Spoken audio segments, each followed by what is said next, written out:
Ευχαριστώ πολύ για αυτό το ζεστό έτσι άνοιγμα της σημερινής συνάντησης, το καλωσόρισμα, πατέρα Γεώργη, κυρίες και κύριοι. Παρόλη την απεργία. Να έχουμε παρόλη την απεργία και επειδή ανησυχείτε για το πώς θα επιστρέψετε και τι ώρα θα φύγετε, ούτως ή άλλως μία αυστηρή και αξιοσέβαστη οδηγία του πατρός Νικολάου είναι να είμαστε πάντα στο χρόνο μας και καλύτερα να φεύγετε με τη διάθεση να ξανάρθετε με όρεξη να ακούσετε τα υπόλοιπα και τα επόμενα, παρά να φεύγετε χορτασμένοι και βαριστομαχιασμένοι, οπότε θα κάνω τα πάντα για να μην περάσει τη μία ώρα η σημερινή μας ομιλία και για να φύγετε κι εσείς βέβαια χωρίς άγχος και προλαβαίνοντας και προφταίνοντας τα μέσα μεταφοράς για να γυρίσετε στον προορισμό σας. Λοιπόν, καλό φθινόπωρο να έχουμε, καλή χρονιά να έχουμε, καλή σεζόν.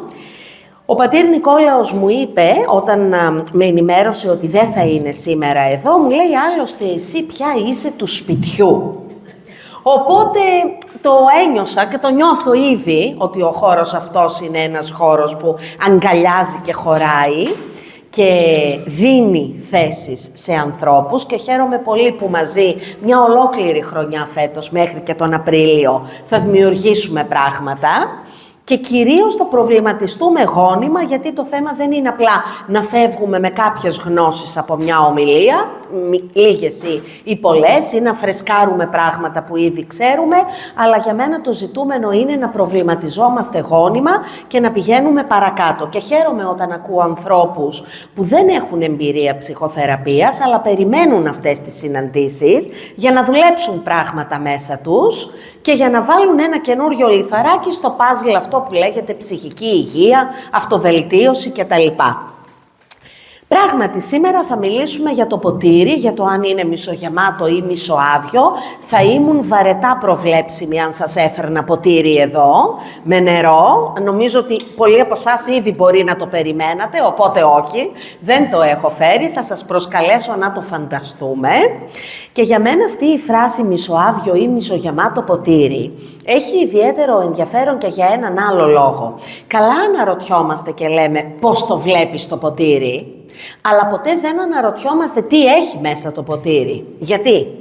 Ένα ποτήρι μπορεί να είναι μισογεμάτο, αλλά να μην θέλω άλλο πια να το γεμίσω με κάτι, γιατί τι θα γίνει, θα ξεχυλήσει η τελευταία σταγόνα και θα θέλω να πετάξω το περιεχόμενό του. Άρα, κάποιες φορές το να βλέπω μισοάδιο το ποτήρι είναι όχι μόνο απεσιοδοξία, αλλά είναι και η προοπτική του να γεμίσω αυτό το ποτήρι με υλικό και περιεχόμενο που θέλω να βάλω.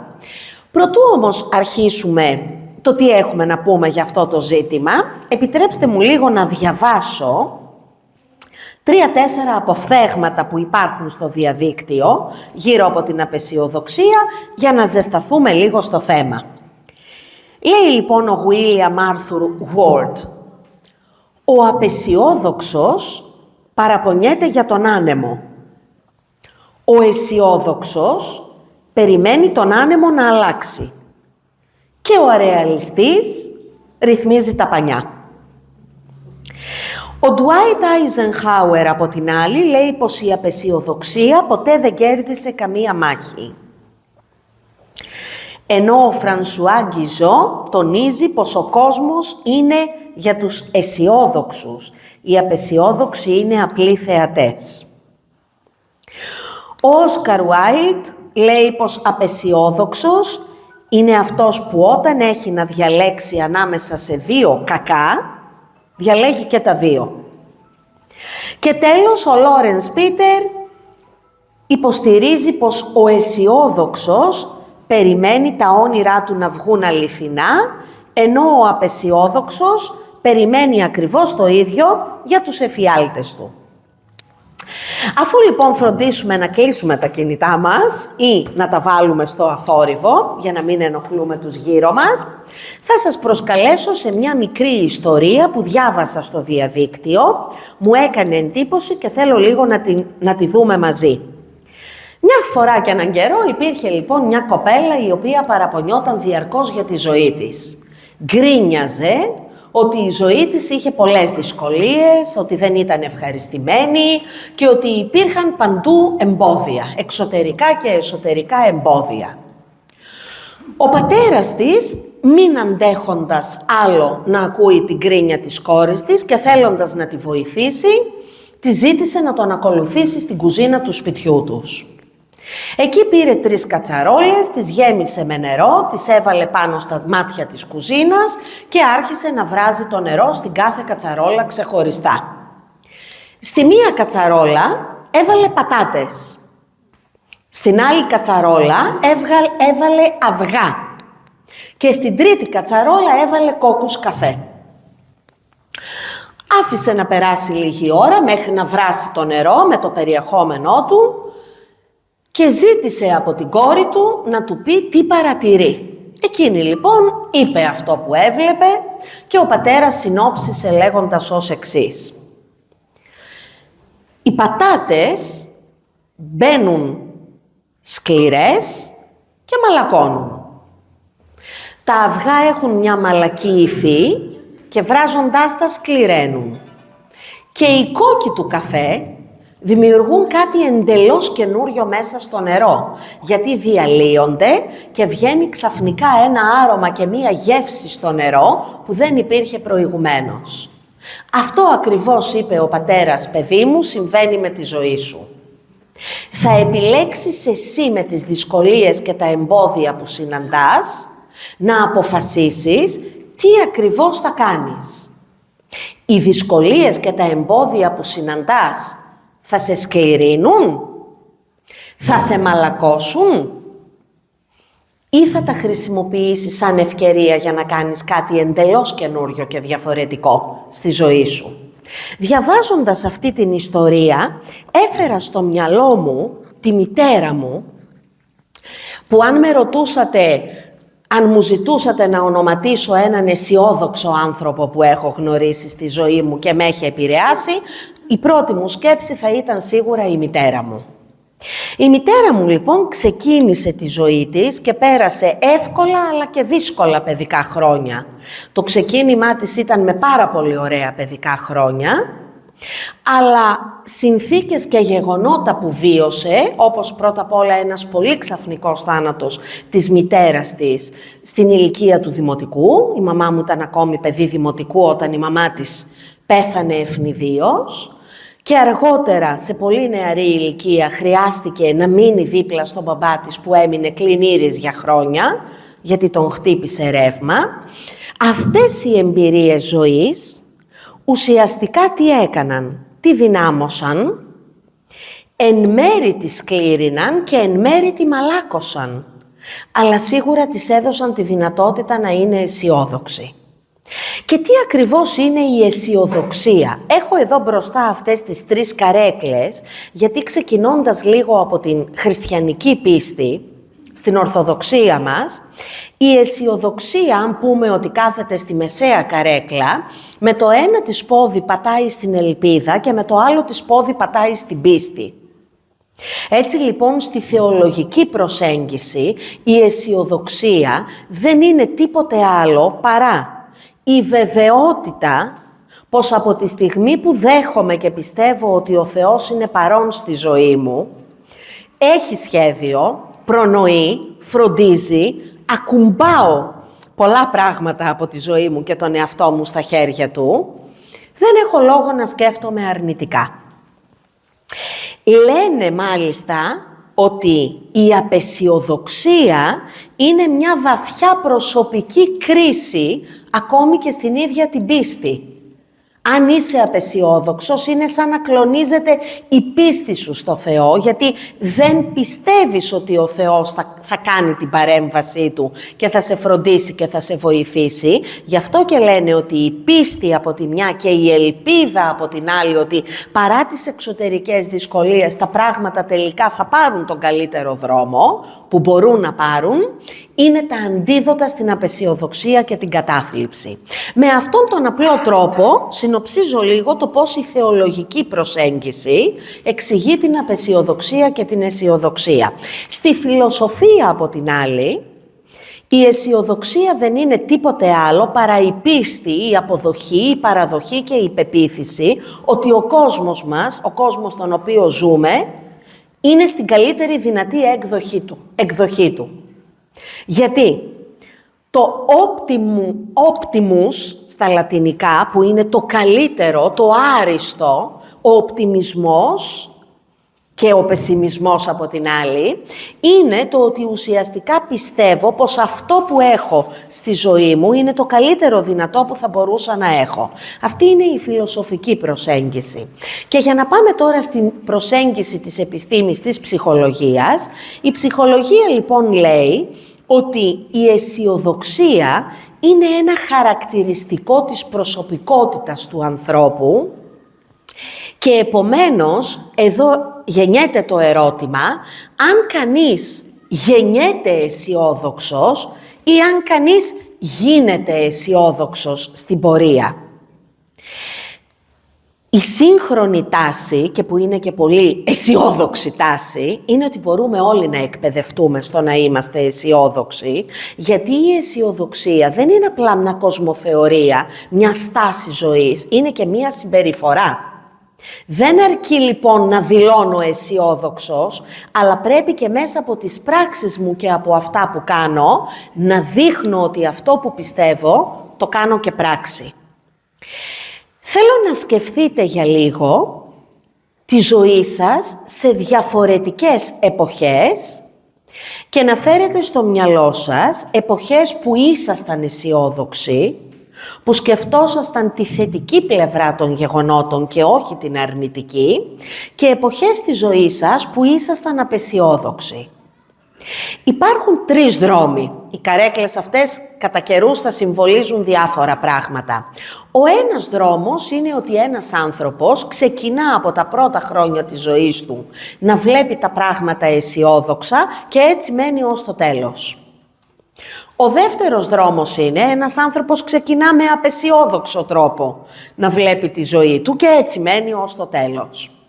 Και ο τρίτος δρόμος είναι ότι ένας άνθρωπος ξεκινά με αισιοδοξία, συμβαίνουν κάποιες αλλαγές στη ζωή του που τον επηρεάζουν ή δοκιμάζουν την πίστη του, φεύγει από το δρόμο της αισιοδοξίας και αρχίζει να σκέφτεται αρνητικά και απαισιόδοξα και χρειάζεται σίγουρα μια εξωτερική υποστήριξη, είτε αυτή είναι από τον πνευματικό του, είτε αυτή είναι από τον ψυχοθεραπευτή του, είτε αυτή είναι και από τα δύο πλαίσια, για να μπορέσει να επανέλθει και να ξαναθυμηθεί πώς ήταν όταν σκεφτόταν και λειτουργούσε με αισιοδοξία.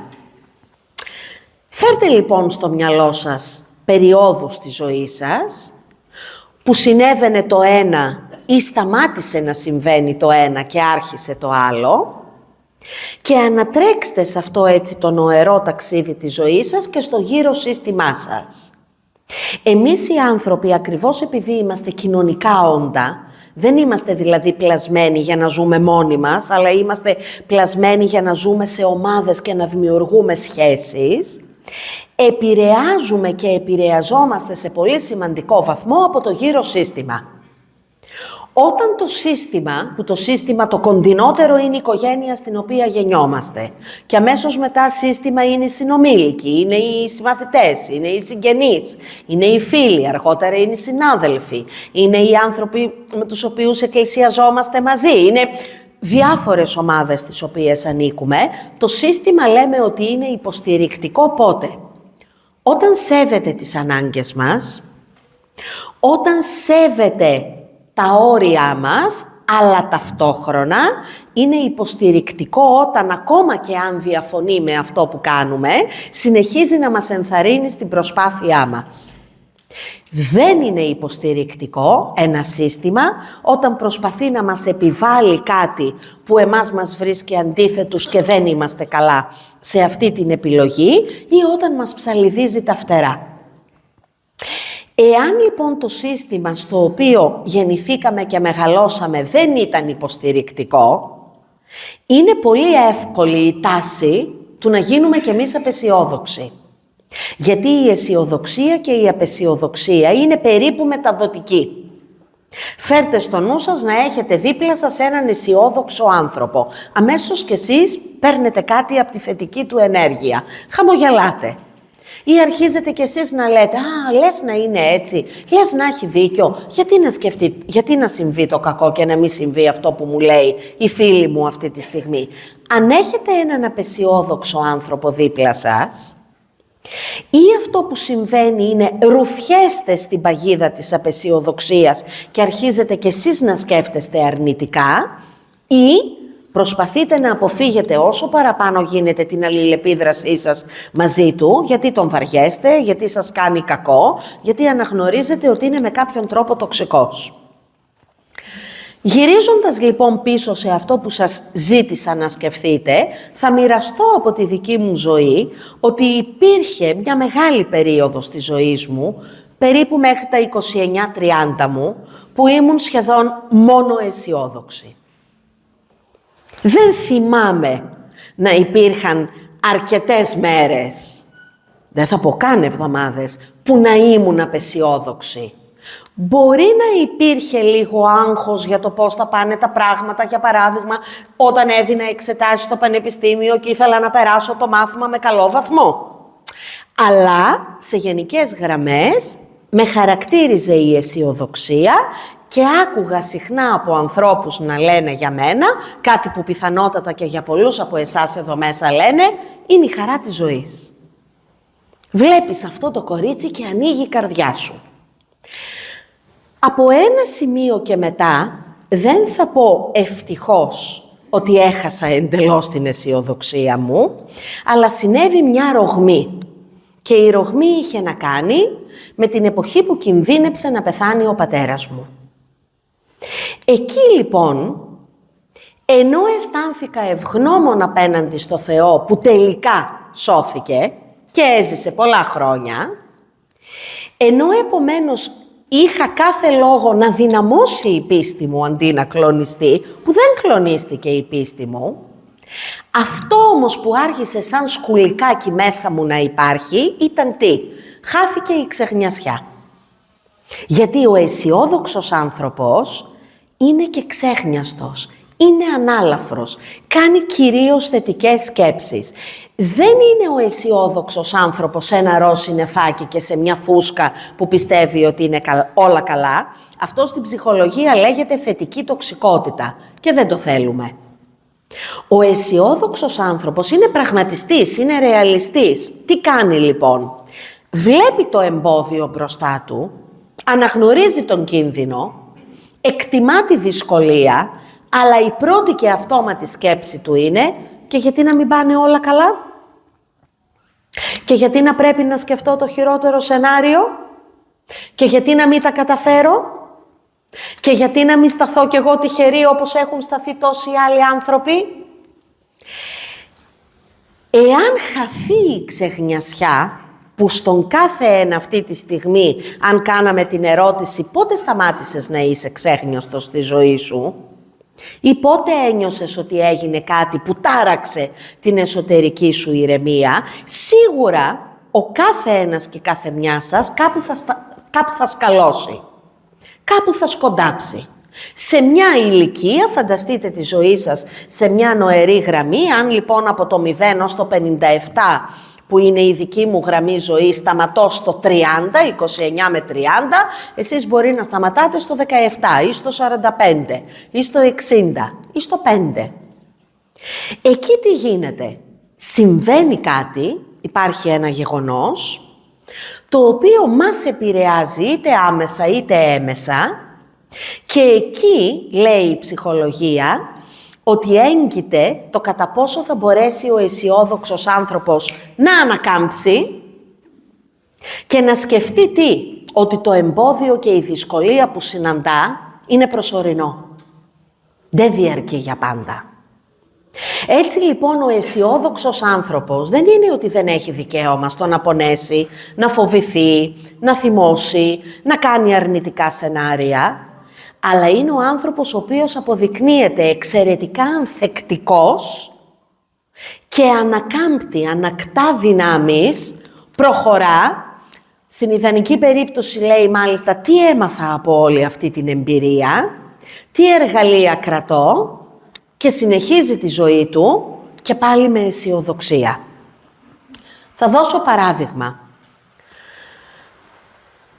Φανταστείτε ότι είστε πελάτες σε ένα κατάστημα τράπεζας και πηγαίνετε αύριο το πρωί για να κάνετε μια ανάληψη ή μια κατάθεση ή μια εργασία. Και μπαίνει ξαφνικά μέσα κάποιος ή μια ομάδα δραστών και σας κρατούν ομήρους. Πάρα πολύ δύσκολη εμπειρία. Μία εμπειρία που κανείς δεν θέλει να ζήσει, είτε για λίγα λεπτά, είτε για λίγες ώρες, είτε για μέρα ή μέρες. Μία εμπειρία δύσκολη γιατί το πρώτο χαρακτηριστικό που έχει είναι αυτό που φοβάται ο απεσιόδοξος. Ποιο? Την απώλεια ελέγχου. Ο απεσιόδοξος άνθρωπος αγχώνεται και σκέφτεται αρνητικά για όλα αυτά που δεν μπορεί να ελέγξει. Εκεί βγαίνει η απεσιοδοξία και απογειώνεται. Ο όμηρος λοιπόν σε ένα επεισόδιο ομηρίας δεν μπορεί να ελέγξει τίποτα, δεν ξέρει πόσο θα διαρκέσει όλη αυτή η κατάσταση και επίσης δεν ξέρει και το αποτέλεσμα. Πού θα φτάσει, πού θα οδηγηθεί όλο αυτό. Θα μας αφήσουν ελεύθερους, θα μας σκοτώσουν, θα μας κακοποιήσουν. Ποιο είναι το χειρότερο σενάριο που περνάει από το μυαλό του κάθε ανθρώπου εκείνη την ώρα. Έχετε ίσως ακούσει ή διαβάσει για το σύνδρομο της Στοκχόλμης. Το σύνδρομο της Στοκχόλμης είναι ένα σύνδρομο που εμφανίστηκε σε ένα επεισόδιο ομηρίας πριν από δεκαετίες στη Στοκχόλμη, όπου εκεί τι ακριβώς έγινε. Μία από τις ομήρους στην τράπεζα ερωτεύτηκε το δράστη. Ερωτεύτηκε και μετά, αφού πλέον λύθηκε το επεισόδιο ομηρίας, η κοπέλα αυτή όχι απλά παρέμεινε ερωτευμένη και ήθελε να είναι σε σχέση μαζί του, αλλά τον υποστήριξε και στην αστυνομία. Και είπε ότι ήταν ευγενικός, είχε καλούς τρόπους, μας άφησε να πάμε στην τουαλέτα, μας άφησε να φάμε και. Αυτό γιατί ενεργοποιείται και γιατί ενεργοποιείται και σε πολλές άλλες καταστάσεις της ζωής μας. Δεν είναι τυχαίο το παράδειγμα που δίνω. Ακριβώς επειδή όταν βρισκόμαστε απέναντι σε καταστάσεις που δεν έχουμε τον έλεγχο, κάνουμε τα πάντα συνειδητά και ασυνείδητα για να πάρουμε τον έλεγχο στα χέρια μας.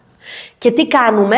Προσπαθούμε να ικανοποιήσουμε τον άνθρωπο που έχει τον έλεγχο στα χέρια του ή προσπαθούμε να τον κάνουμε λιγότερο ακίνδυνο στο μυαλό μας για να νιώσουμε ότι δεν κινδυνεύουμε. Αυτό συμβαίνει εξ ορισμού στις κακοποιητικές σχέσεις.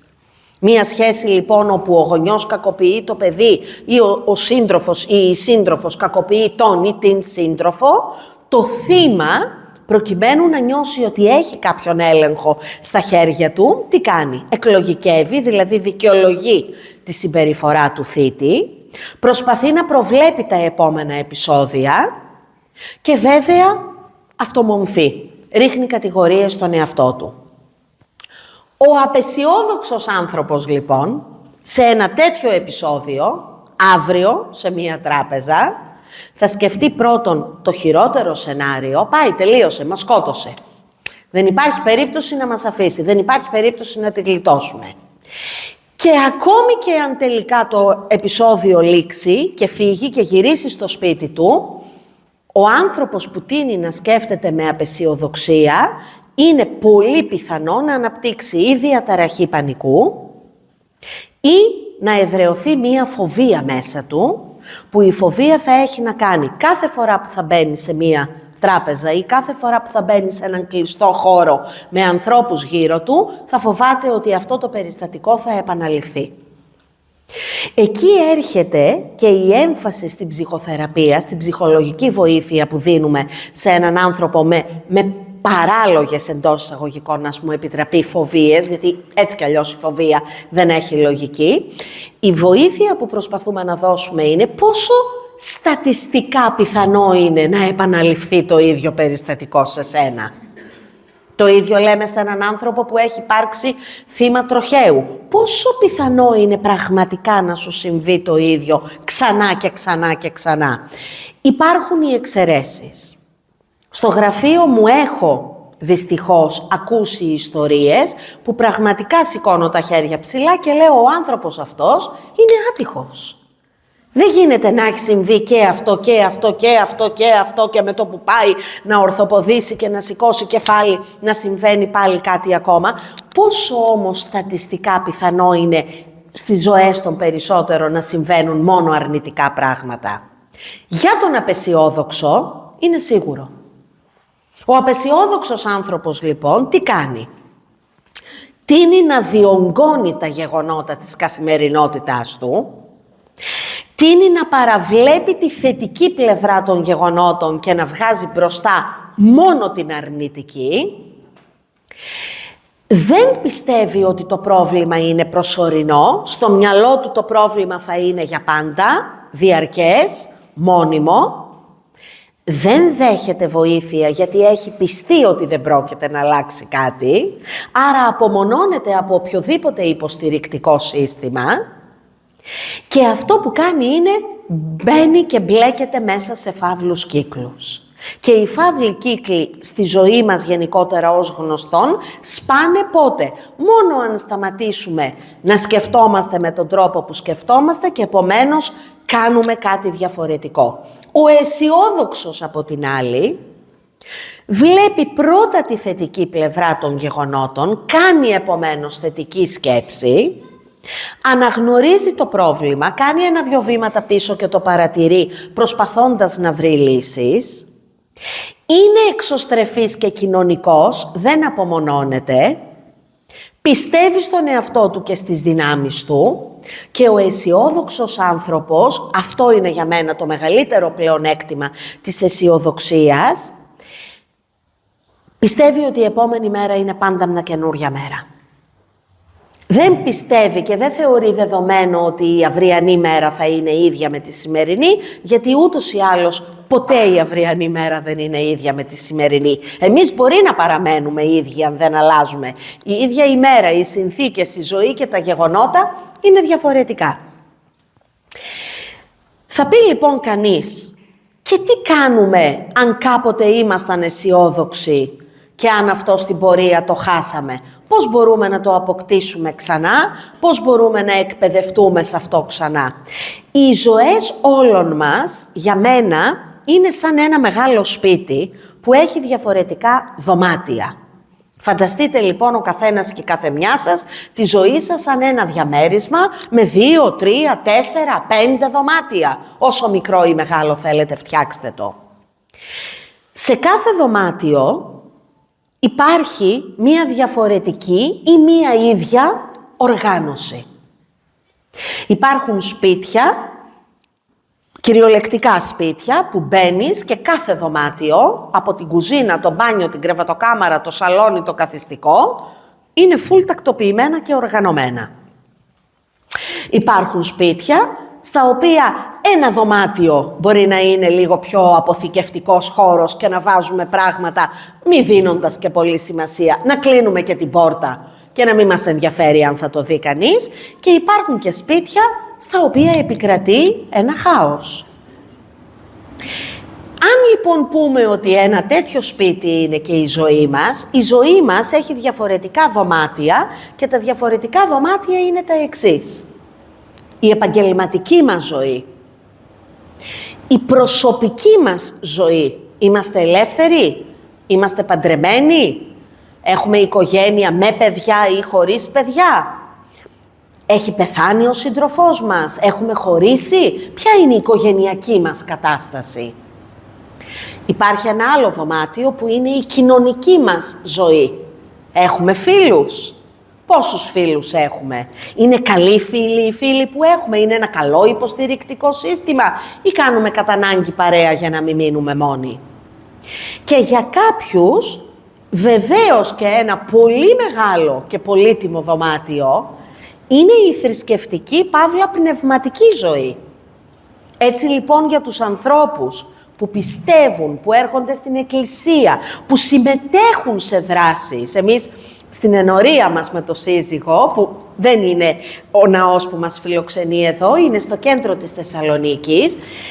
Πολλές φορές έχουμε μοιραστεί δράσεις, όπως και εδώ αυτή τη στιγμή μοιραζόμαστε δράση, και αυτό είναι ένα δωμάτιο στη δική μας ζωή. Υπάρχει ένας χώρος για αυτό το δωμάτιο που σε συγκεκριμένες μέρες του έτους ανατρέχουμε σε αυτό το δωμάτιο για να δώσουμε και να πάρουμε. Όσο πιο τακτοποιημένο είναι κάθε δωμάτιο της ζωής μας, τόσο λιγότεροι και οι λόγοι για να είμαστε απεσιόδοξοι. Όσο λιγότερο τακτοποιημένο είναι το δωμάτιο, έστω και ένα από τη ζωή μας, μεγαλώνοντας αρχίζει αυτό που λέμε απλά να μας παίρνει η μπάλα. Χάνουμε την αισιοδοξία. Λέει λοιπόν μία γυναίκα 40 ή 50 χρονών που έρχεται στο γραφείο μου. Αφού δεν βρήκα σύντροφο μέχρι τώρα, σιγά μη βρω τώρα. Αυτό είναι μια κατεξοχήν απεσιόδοξη δήλωση. Είναι μία δήλωση που μπορεί να κουμπώνει και να πατάει με το ένα πόδι στην πραγματικότητα. Ναι, κανείς δεν εγγυάται ότι θα βρει σύντροφο. Αλλά το ίδιο ισχύει και για μια κοπέλα 20 ετών, το ίδιο ισχύει και για μια γυναίκα 65 ετών. Δεν σημαίνει ότι σε σένα θα συμβεί, θα συνομωτήσει όλο το σύμπαν για να μην βρεις. Τι γίνεται όμως, τι λέμε? Ο τρόπος που παρουσιαζόμαστε προς τα έξω, και άρα παρουσιάζουμε και τα δωμάτια μας, δείχνει αρκετά για το πώς σκεφτόμαστε για τον εαυτό μας.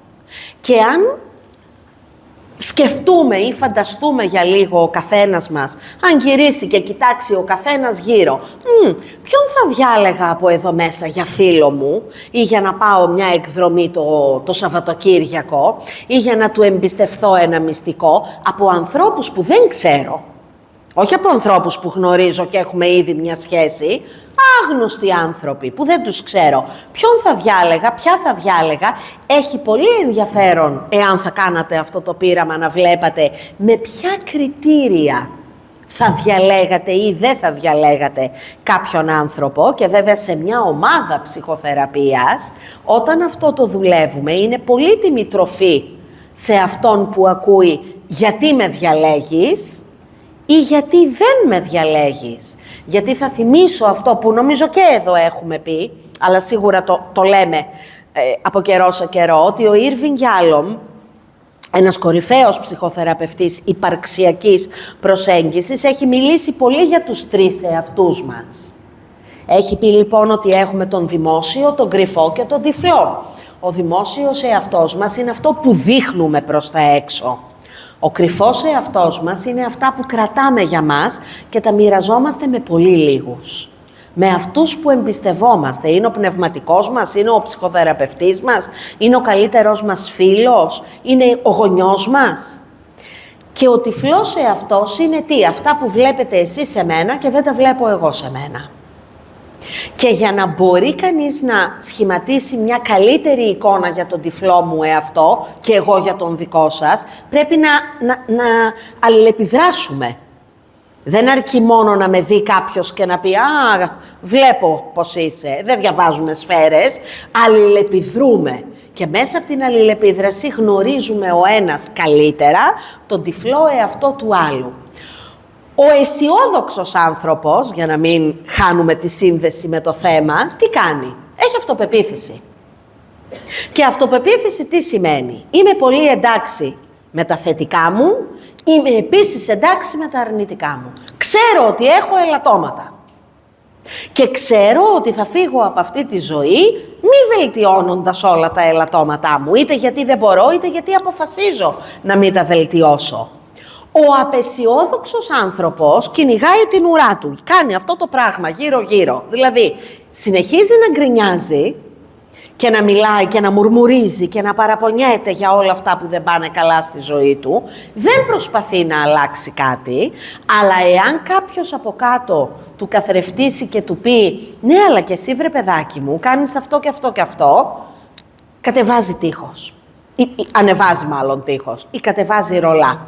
Δεν θέλει να ακούσει, γιατί ο απεσιόδοξος άνθρωπος δίνει στον εαυτό του να γκρινιάζει και να μιζεριάζει για όσο θέλει, αλλά δεν επιτρέπει στον άλλον καθρεφτίσματα. Δεν επιτρέπει στον άλλον να πει Τι μύρλα είναι αυτή, ρε παιδί μου. Κάθε φορά τα ίδια πράγματα λες. Δεν έχεις καταλάβει ως τώρα ότι υπάρχουν πράγματα που σου πάνε και καλά σε αυτή τη ζωή. Πώς είναι δυνατόν να μιζεριάζεις συνεχώς? Ο απεσιόδοξος άνθρωπος, όπως και θα έλεγα κάθε χαρακτηριστικό προσωπικότητάς μας που είναι αρνητικό, κάτι κερδίζει πέρα από το ότι κάτι χάνει. Οτιδήποτε έχουμε, οτιδήποτε είμαστε και οτιδήποτε κάνουμε, μας κοστίζει, αλλά και μας δίνει πράγματα. Τι μπορεί να δίνει, για παράδειγμα, τι μπορεί να κερδίζω με το να είμαι απεσιόδοξος? Την προσοχή και τη φροντίδα και το pampering των γύρω μου. Γιατί δεν με βαριούνται όλοι, δεν φεύγουν όλοι από κοντά μου. Υπάρχουν και κάποιοι οι οποίοι γούτσου προσπαθούν να με παρηγορήσουν και να με ενδυναμώσουν και να μου πούνε έλα μωρέ, σκέψου και λίγο θετικά. Η ζωή είναι ωραία, η μέρα είναι ωραία, έχει ήλιο έξω. Σκέψου ότι είσαι γερός, σκέψου ότι περπατάς, είσαι στα πόδια σου. Άρα τι κάνει ο απεσιόδοξος άνθρωπος? Έχει βρει έναν άλλον τρόπο για να τραβά την προσοχή. Άλλο προνόμιο που μπορεί να κερδίζει ο απεσιόδοξος άνθρωπος. Δουλεύουν άλλοι προς όφελός του. Του βρίσκουν λύσεις στα προβλήματά του που ο ίδιος δεν μπορεί να βρει και να σκεφτεί λύσεις, γιατί σκέφτεται πάντα το χειρότερο σενάριο. Δεν έχει βέβαια μόνο η απεσιοδοξία μειονεκτήματα. Μειονεκτήματα έχει και η αισιοδοξία. Το πρώτο μειονέκτημα της αισιοδοξίας είναι όταν ξεφεύγει και γίνεται αυτό που είπα πριν, θετική τοξικότητα. Δεν μπορεί να είναι όλα καλά στη ζωή κανενός. Δεν γίνεται. Ακόμη κι αν σήμερα είχα μια υπέροχη μέρα που δεν μου πήγε τίποτα στραβά, δεν γίνεται στο σύνολο της ζωής μου ή αν κάνω τον απολογισμό της χρονιάς που τελειώνει το Δεκέμβριο, όλες οι μέρες να ήταν φωτεινές, λαμπερές, αστραφτερές και χαρούμενες. Δεν γίνεται. Η θετική τοξικότητα λοιπόν, που δυστυχώς, και θα το τονίζω πάντα όσο μπορώ και όταν μου δίνετε το βήμα, καλλιεργείται και τροφοδοτείται πάρα πολύ από τους life coaches και από όλα αυτά πλέον που υπάρχουν γύρω-γύρω, έτσι. Όλα καλά, χαμογελάστε, η ζωή είναι ωραία, βάλτε χαρτάκια στο ψυγείο. Δεν είναι ρεαλιστική η θετική τοξικότητα. Γιατί? Κάνει τον άνθρωπο που έχει πραγματικά προβλήματα στη ζωή του να νιώθει εξωγήινος. Για να μην φέρουμε στο παιχνίδι και τα social media και την εικονική πραγματικότητα μιας ζωής που είναι όλοι λαμπεροί, αστραφτεροί, πάνε στα καλύτερα μέρη, κάνουν εκδρομές, είναι χαρούμενοι και χαμογελαστοί και μένουν πολλοί άνθρωποι απ' έξω να κοιτάζουν και να λένε εγώ όμως δεν είμαι έτσι, δεν είναι η ζωή μου έτσι, δεν περνάω έτσι. Ένα μειονέκτημα λοιπόν της αισιοδοξίας είναι όταν χάνει την πορεία της και γίνεται θετική τοξικότητα. Ένα δεύτερο μειονέκτημα της αισιοδοξίας είναι όταν η αυτοπεποίθηση χάνει το μέτρο και ανεβαίνει πολύ πάνω ο άνθρωπος, κινδυνεύει να γίνει αλαζόνας. Η πολλή αισιοδοξία συνδέεται πολλές φορές με την αλαζονία και την έπαρση. Γιατί? Είμαι φοιτήτρια και ξέρω σίγουρα ότι θα τα πάω καταπληκτικά και όλα θα πάνε υπέροχα και θα γράψω τέλεια στο μάθημα και εγώ είμαι πολύ έξυπνη.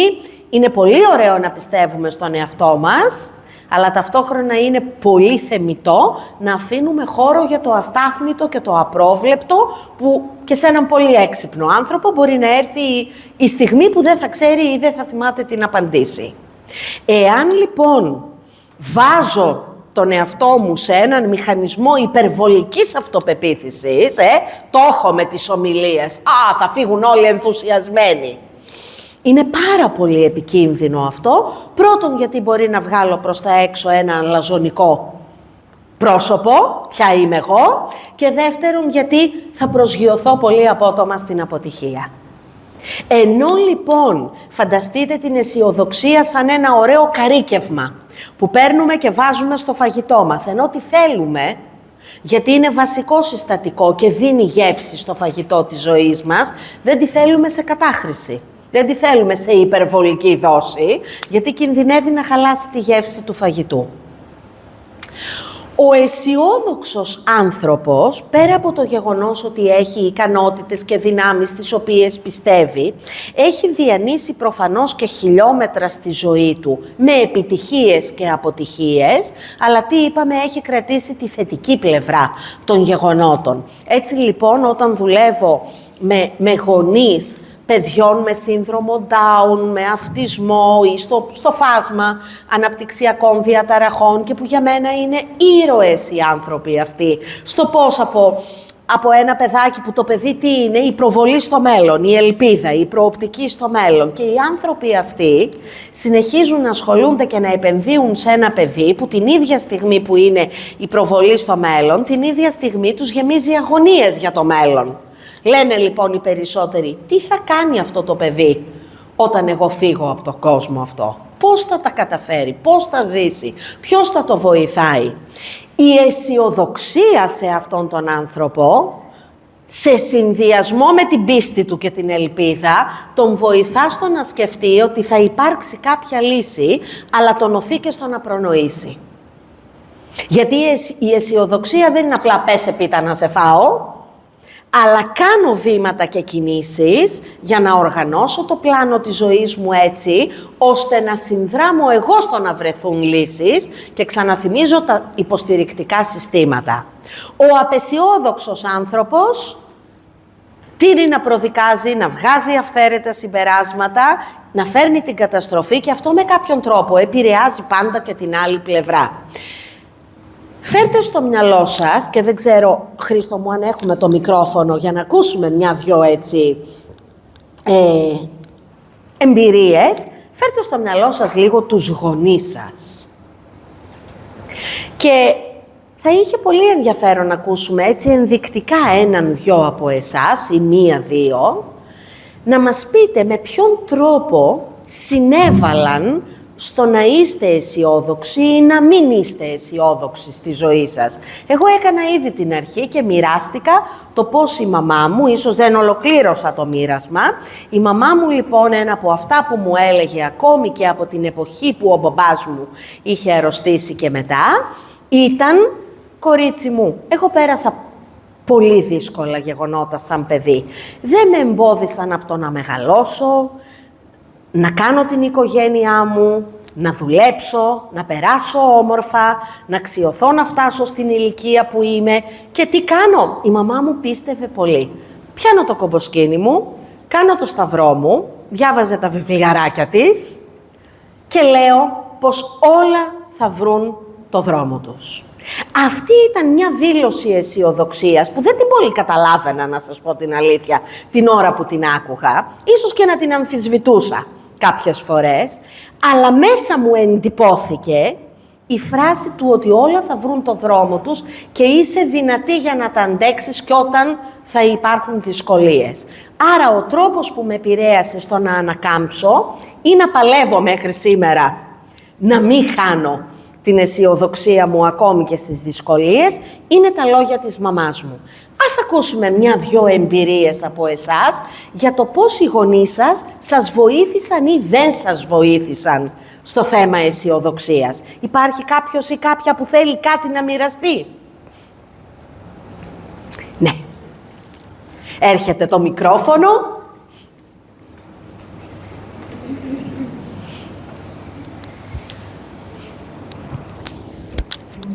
Καλησπέρα και σε εσάς. Εμένα ο πατέρας μου ήταν πάρα πολύ σοβαρός άνθρωπος, παρόλο που έχει αντιμετωπίσει δυσκολίες στη ζωή του. Και σε μια περίοδο που εγώ ήμουν αρκετά απομένη και ήθελα έτσι κάποια επαγγελματική μου εξέλιξη. Τότε ζούσαμε στο εξωτερικό, οπότε ήμουν έτοιμη να φύγω και έφυγα με αυτό το βάρος, με αυτή την αγωνία για αυτό που πρόκειται να γίνει. Πώς θα πάνε τα πράγματα, Έτσι, στο τελευταίο αποχαιρετισμό, στον αποχαιρετισμό μας λίγο πριν φύγω για να ταξιδέψω, μαγκάλιασε και μου ζητήσε μην έχεις στο μυαλό σου το αρνητικό. Το ότι δεν θα πάνε καλά τα πράγματα. Άσε και λίγο να σε πάρει το κύμα. Τι όμορφο. Αυτό πραγματικά βοήθησε πάρα πολύ. Δεν το συνειδητοποίησα όσο εκείνη την ώρα, όσο όταν πράγματι ήρθαν τα πράγματα από μόνα τους, δόθηκε λύση σε αυτό που εμένα με προβλημάτιζε και με άγχωνε πάρα πολύ. Και συνειδητοποίησα ότι πράγματι μερικές φορές πρέπει να κάνουμε λίγο πίσω, να αφήνουμε τα πράγματα να εξελίσσονται, να επιδιώκουμε πράγματα, γιατί και εγώ έκανα πράγματα για να μπορέσω να κερδίσω αυτό που τελικά κέρδισα. Αλλά ήταν έτσι μια σκέψη και μια πολύ αισιόδοξη νότα. Και αυτό νομίζω πως τον συνόδευε και με συνοδεύει και εμένα τώρα, εκείνο που τον συνόδευε και ήταν ο ίδιος αρρώστησε. Ζητιά, αλλά νομίζω πως και την αρρώστια του έτσι την αντιμετώπισε. Με αισιοδοξία και ταυτόχρονα με γενναιότητα, γιατί έχει και γενναιότητα όλο αυτό που περιγράφεται. Ναι. Το να αφεθείς το να σε πάρει το κύμα, χωρίς να σε πνίξει και να σε καταπιεί. Ακριβώς αυτό.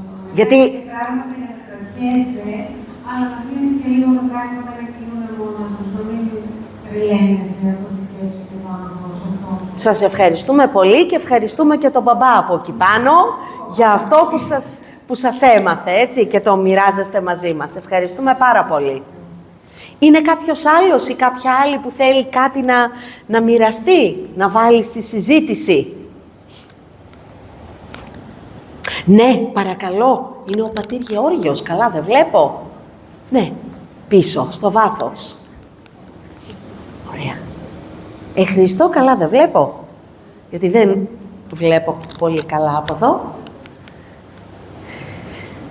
Σας ευχαριστούμε πάρα πολύ, ο Πατήρ Γεώργιος, όπως είπατε. Αχ, ελάτε εδώ να σας δούμε, μπορείτε? Ελάτε αν θέλετε, γιατί είστε και πολύ πίσω και δεν βλέπω και πολύ μακριά και είναι τιμή μας που είστε μαζί μας. Νόμιζα ότι θα χρειαστεί κάτι για να μπορέσω να πω έξω εύκολα. Εντάξει, τώρα λοιπόν δεν θα πάτε πουθενά μέχρι να μας πείτε αυτό που θέλετε. Ευχαριστούμε πάρα πολύ. Εμείς. Σας ευχαριστώ για την παρουσίαση αυτή που μας κάνατε. Και εγώ πραγματικά θα ήθελα να μοιραστώ μια εμπειρία αισιοδοξίας. Α, τι ωραία. Γιατί όταν έφυγα από την Ουγκάντα για να σπουδάζω εδώ, δεν είχα φωτογραφία για να σπουδάζω. Και δεν είχα κανένα, δεν ήξερα κανένα. Αλλά θυμάμαι τα λόγια της μητέρας μου. Μου είπε, Γιώργο, πού θα πας να σπουδάζεις στην Ελλάδα εξωτερικό? Δεν γνωρίζουμε κανένα από εκεί, δεν έρχεται κανένα γνωστό κτλ. Μόνο τι έχουμε να σε πούμε είναι ότι όταν θα πας στην Ελλάδα να σπουδάσεις, θα πας στην εκκλησία. Εκεί θα μας βρείτε. Ό,τι χρειαστείς, ό,τι ανάγκη θα έχεις, να πας στην εκκλησία. Εκεί θα μας βρει. Γιατί όπως βλέπετε εδώ, είμαστε φτωχοί, δεν έχουμε τίποτα να σου δώσουμε. Δηλαδή είναι ευχή και προσευχές. Θα πας ό,τι χρειαστείς. Πήγε στην εκκλησία, πρωί, απόγευμα, ό,τι ώρα μπορείτε, εκεί θα μας βρείτε. Αυτό πραγματικά έκανα όταν έμενα στο υποτροφείο Αγίου Ανωνίου εκεί στη Καμάλα. Δεν είχα δουλειά, δεν είχα υποτροφία, δεν είχα τίποτα. Πρωί, απόγευμα, πήγαινα στο σχολείο, πέρασα εκκλησίες, προσκύνησα, προσεύχομαι, μαμά, πού είσαι? Μου είπες ότι θα σε βρω στην εκκλησία. Από εκεί περνούσα, πήγαινα στα μαθήματα. Μετά το απόγευμα, περνούσα στις εκκλησίες. Προσκυνώντας, λέω, μαμά, πού είσαι? Γιατί μου είπατε, εδώ στην εκκλησία θα σε βρω. Και πραγματικά μου έστειλε ο Θεός αυτά που χρειάστηκα, σπούδασα, έκανα το πρώτο πτυχίο, το δεύτερο, το μεταπτυχιακό και μετά είμαι εδώ, προτονίστηκα και είμαι ένας εδώ σε τόσο μεγάλη ομορφή εκκλησία. Τώρα, την προηγούμενη μήνα που πήγα στην Ουγκάντα, σαν ιερέα, η μαμά μου χάρηκε που με είδε ιερέα, γιατί τότε όταν έφυγα ήμουν λαϊκός. Πόσα χρόνια είχε να σας δει? Ήταν 3 χρόνια. 3 χρόνια. Γιατί πήγαινα τότε. Και όταν με είδε ιερέα, συγκλονίστηκε πάρα πολύ, έφυγε στα γράμματα, λέει δόξα τω Θεώ που άκουσες τις συμβουλές μας και έγινες άνθρωπος και σε εσένα, δηλαδή έχουμε στο κοινικό στήριξη μας και ο Θεός να σε καθοδηγήσει οδηγήσει και όλα πάνε καλά. Τι όμορφα. Ευχαριστούμε, πατέρα Γεώργια. Πατέρα Γεώργια, πού μπορούμε να σας βρούμε, σε ποιο ναό είστε, σε ποια ενορία? Σε ποιο ενορία, εδώ, σε αυτή την ενορία, Μεταμόρφωσεως. Α, είστε εδώ. Είστε κι εσείς του σπιτιού, λοιπόν. Πολύ ωραία. Ευχαριστούμε πάρα πολύ. Την εμπειρία μου με τους αφηγούς μας. Ευχαριστούμε πολύ, πατέρα Γεώργιε. Να είστε καλά. Είναι κάποιος άλλος, κάποια άλλη που θέλει να μοιραστεί? Ναι, η Μαρσελίνα δεν είναι? Ναι.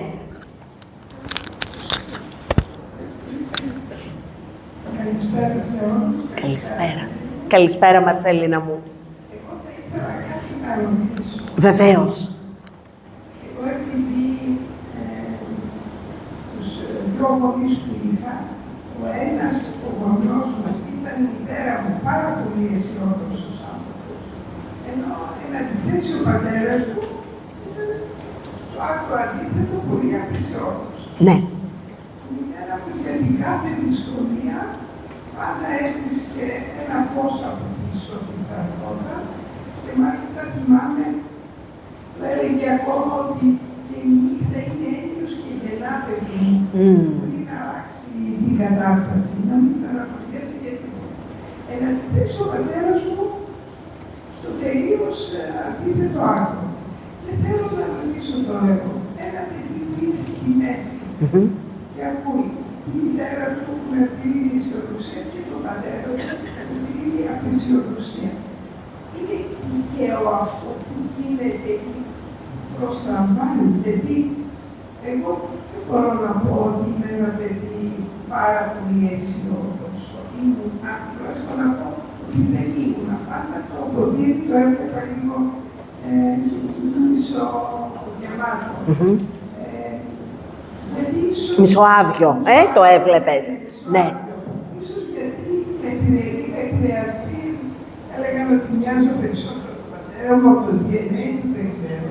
Στην πορεία όμως, επειδή πίστευα πάρα πολύ στον Θεό και πιστεύω, εξακολουθώ, έχω εναποθέσει στην πρόνοιά του σχεδόν όλη μου τη ζωή και όλα τα σχέδια. Οπότε αυτό με φέρνει αυτόματα μια χαρά και αισιοδοξία, ότι ξέρει εκείνος ποιο είναι το καλύτερο για μένα.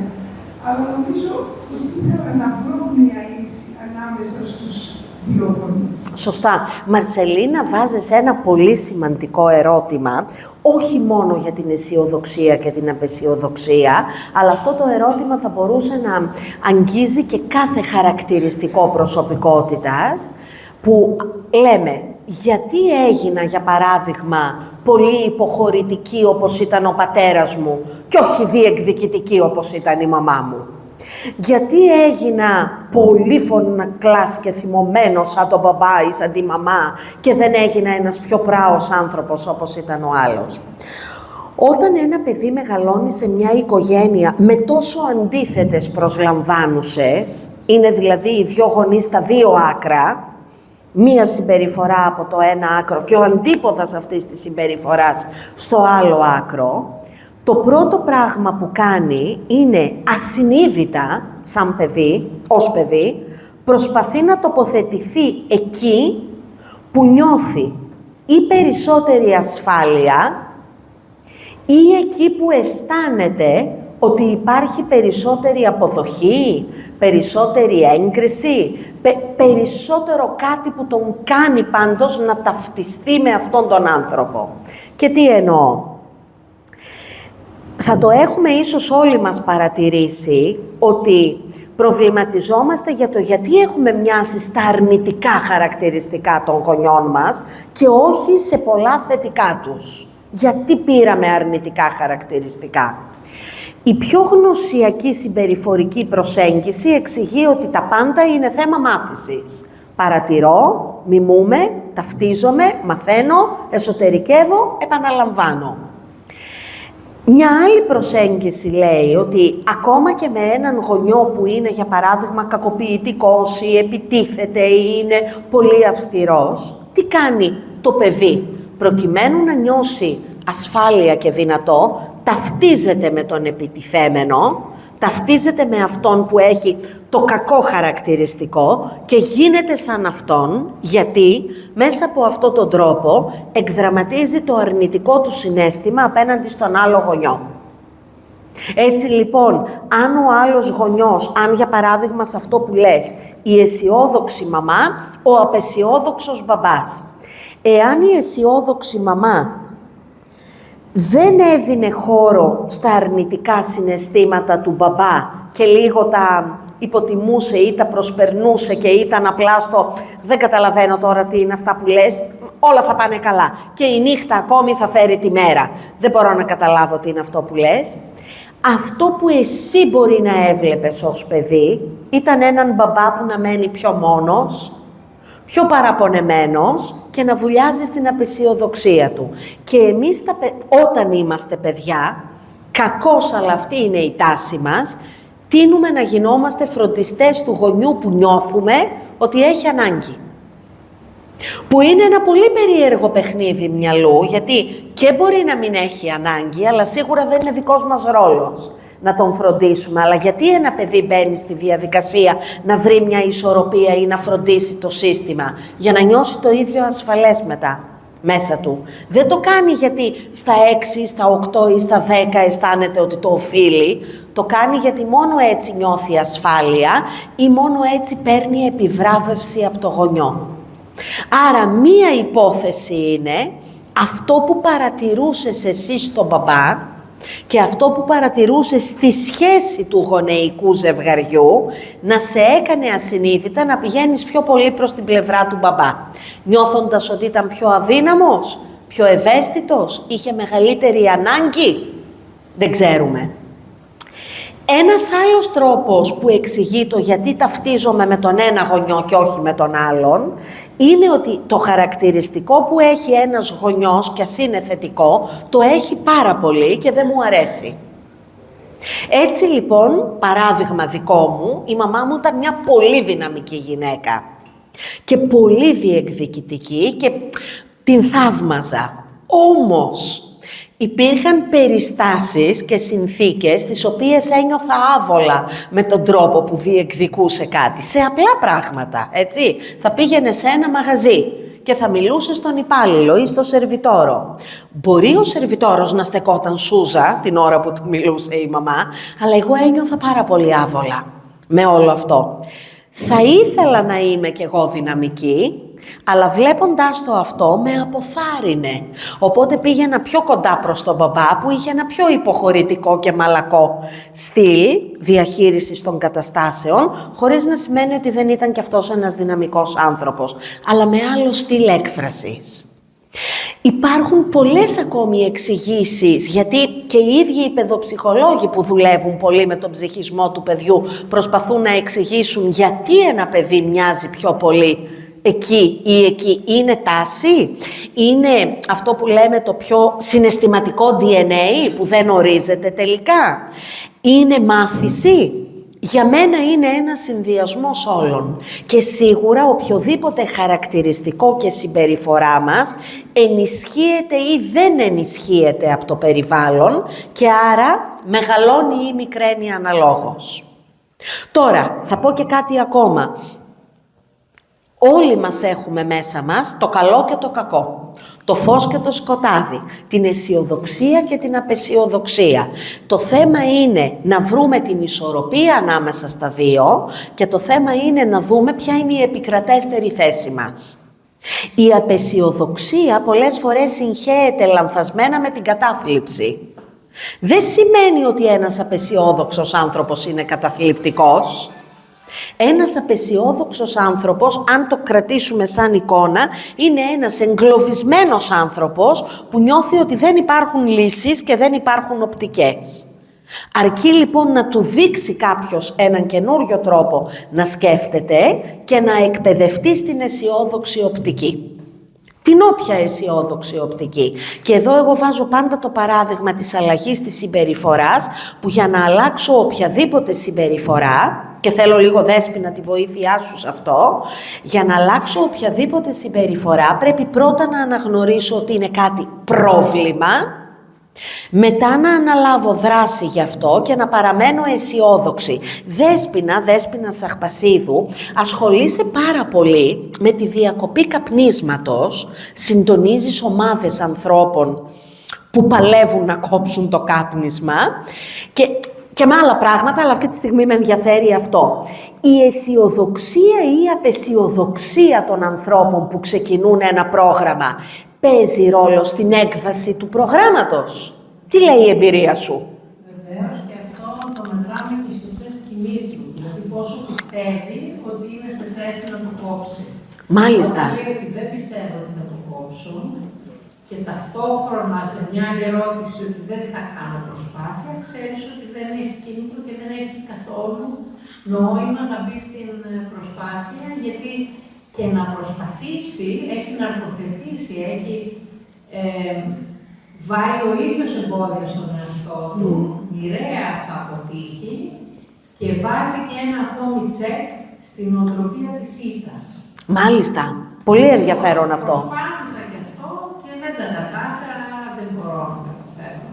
Άρα εσύ, ως συντονίστρια ενός τέτοιου προγράμματος, και πολύ ωραίο είναι το παράδειγμα αυτό τώρα που συζητάμε, γιατί για κάποιον εδώ μέσα μπορεί να μην είναι για το κάπνισμα, να είναι για το φαγητό, να είναι για μια άλλη συνήθεια, κακή συνήθεια, έτσι. Πώς?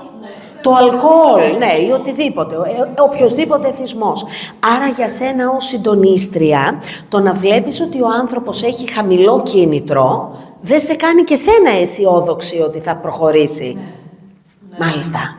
Και του προτείνεις να επανέλθει. Ρεαλιστικά, γιατί είναι μετρήσιμο αυτό. Τι εννοείς όταν λες μετρήσιμο, δεν το ξέρουμε, τι σημαίνει. Στο λέει μέσα... Εγώ δεν είμαι απεσιόδοξη εξ αρχής, εγώ είμαι αισιόδοξη.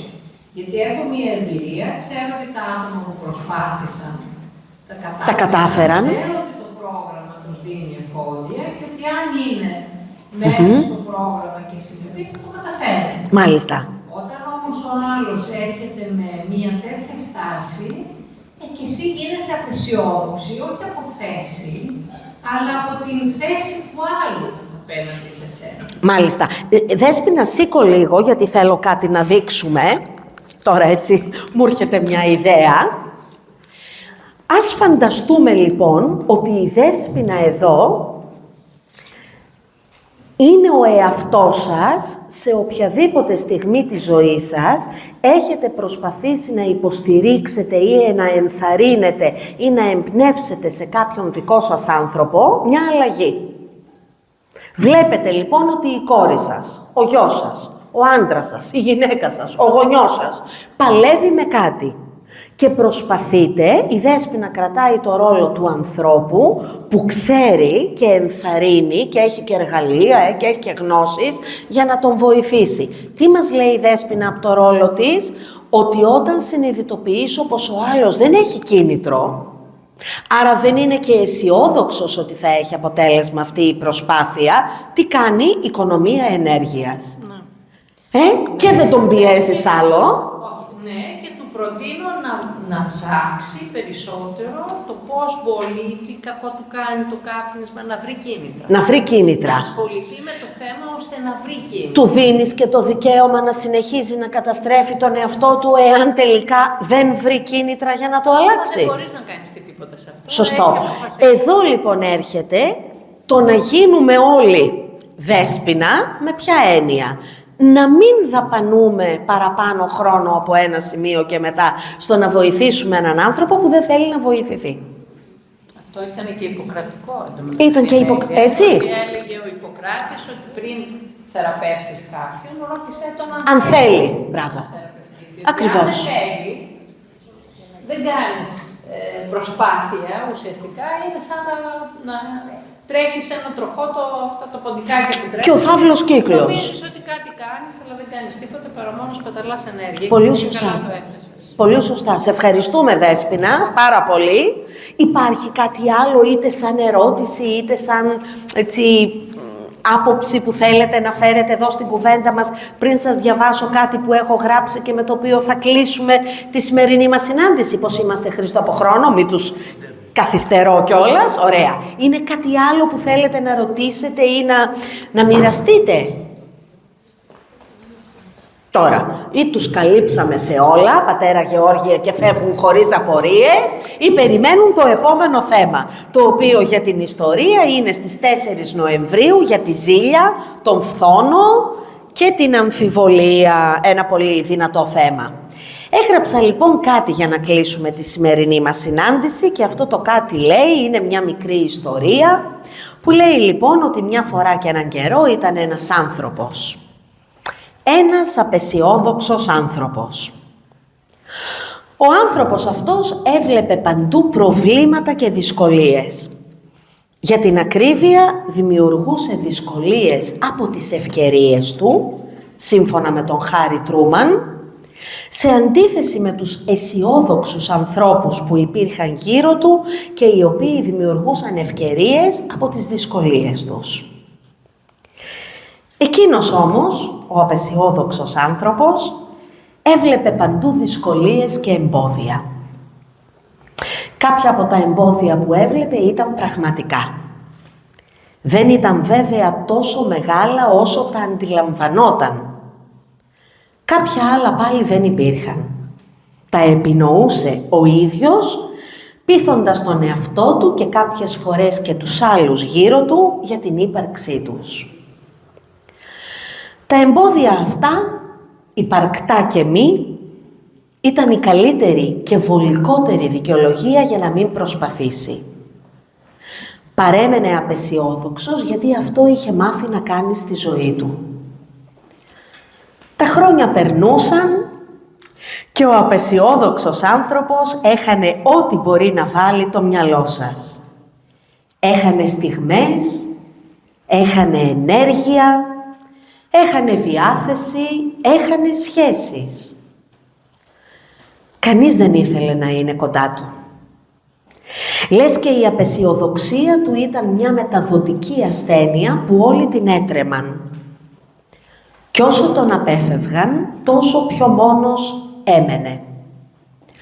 Κι όσο πιο μόνος έμενε, τόσο περισσότερες οι αρνητικές σκέψεις που έκανε. Κι όσο περισσότερες οι αρνητικές σκέψεις που έκανε, τόσο πιο μαύρη φάνταζε η ζωή του. Και όσο πιο μαύρη φάνταζε η ζωή του, τόσο πιο απελπισμένος ένιωθε. Και όσο πιο απελπισμένος ένιωθε, τόσο μεγαλύτερη η απεσιοδοξία του. Μια μέρα συνάντησε έναν άνθρωπο, έναν σοφό άνθρωπο.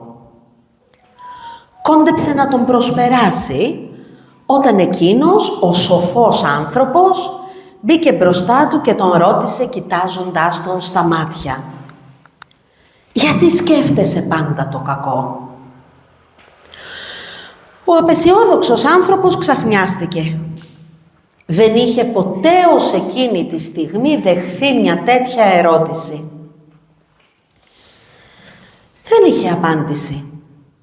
Δεν ήξερε τι να πει.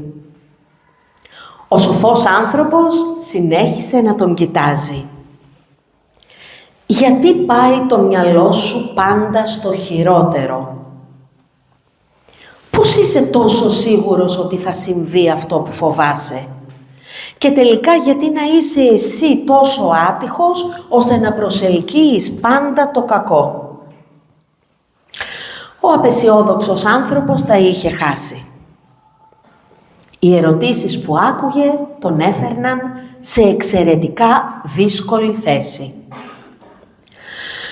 Δοκίμασε να κάνει ένα βήμα πίσω. Ο σοφός όμως άνθρωπος του έκλεινε το δρόμο. Δοκίμασε να κάνει ένα βήμα ξανά, αλλά θεώρησε πως έτσι θα έδειχνε ακόμα μεγαλύτερη δειλία. Αποφάσισε τότε να σηκώσει τα μάτια του και να κοιτάξει κατάματα τον σοφό άνθρωπο. Για λίγα δευτερόλεπτα κοίταζε ο ένας τον άλλον χωρίς να μιλά. «Δεν έχω μάθει να σκέφτομαι κάτι άλλο», απάντησε στο τέλος. «Μήπως είναι ώρα να αλλάξεις? Μήπως είναι ώρα να δοκιμάσεις κάτι καινούριο?» Ο Καρτέσιος είπε πως ο αισιόδοξος άνθρωπος βλέπει ένα φως εκεί που δεν υπάρχει. ενώ ο απεσιόδοξος τρέχει πάντα να το σβήσει. «Σταμάτα να το κάνεις αυτό στον εαυτό σου, είναι άδικο», είπε ο σοφός άνθρωπος αποχωρώντας. Ο απεσιόδοξος άνθρωπος έμεινε σαστισμένος. Για ώρα κοίταζε αυτόν τον άγνωστο άνθρωπο να ξεμακραίνει. Ένιωθε μέσα του πως κάτι άλλαζε. Δεν ήξερε ακόμη να πει τι άλλαζε, ούτε ήξερε να περιγράψει αυτή την αλλαγή. Το μόνο που ήξερε ήταν πως δεν ήθελε άλλο να είναι αδύναμος. Δεν του άξιζε να είναι αδύναμος. Δεν του άξιζε να χάνει ευκαιρίες μόνο και μόνο επειδή είχε πιστεί πως το σκοτάδι ήταν πιο ασφαλές από το φως.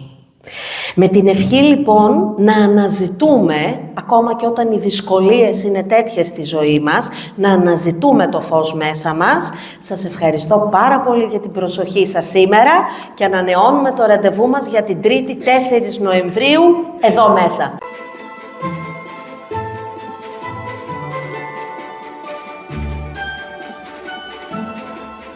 Mm-hmm.